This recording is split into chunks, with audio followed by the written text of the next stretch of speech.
कामदेव भगवान शिव की क्रोधाग्नि से जल के भस्म हो गए तो रति महारानी बहुत दुखी हुई। मैं बिना पति के अबला कैसे रहूंगी। भगवान शंकर करुणा से भर गए और कहा, देवी कृष्ण तनय हो हई पति तोरा।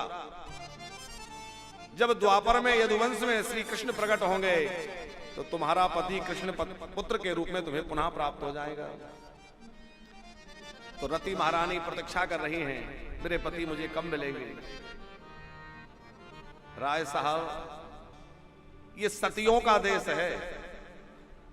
यति और सती दो के तप के बल पर यह पृथ्वी टिकी हुई है।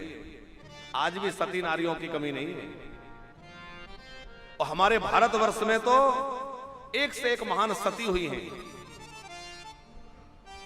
अरुणधति अनुसुईया जैसी सती हुई हैं। और सतियों के सतत्व में बड़ा सामर्थ्य है, बड़ी शक्ति है। माताओं को अपनी पवित्रता को बहुत बचाकर रखना चाहिए, क्योंकि माताओं की जो पवित्रता है उस पर ही सारे परिवार का संपूर्ण भार टिका हुआ है। इसका मतलब यह नहीं कि पुरुष स्वच्छंद हो जाएं। पुरुषों को भी अपने धर्म का पालन विधि पूर्वक करना चाहिए। जो पुरुष एक पत्नी व्रता रहते हैं वह ब्रह्मचर्य पालन के ही श्रेणी में आते हैं। वो ब्रह्मचारी ही है जो धर्म की मर्यादा, शास्त्र की मर्यादा में रह करके एक पत्नी व्रत होकर के और अपने ग्रस्त धर्म का निर्वाह करते हैं। वह ग्रस्त की प्रशंसा देवता भी करते हैं। उनके घर में दिव्य आत्माएं आकर के जन्म लेती हैं,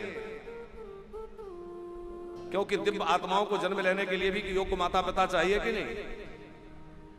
जो माता पिता श्रेष्ठ आचरण वाले हों, जिनका दाम्पत्य श्रेष्ठ हो, पवित्र हो, सदाचार संपन्न हो, ऐसे माता पिता वो दिव्य आत्माएं भी तो खोजती हैं। लेकिन ये सतियों का देश है। यहां कैसी कैसी सती माताएं हुई हैं। विदेशों की बात बड़ी न्यारी है।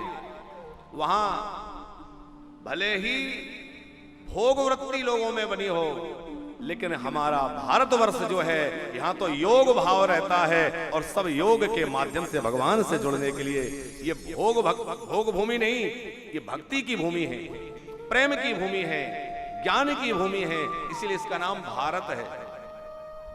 भा अर्थात ज्ञान, भा अर्थात भक्ति, भा अर्थात भाव, भाव भक्ति और प्रेम और ज्ञान की भूमि भारत भूमि है।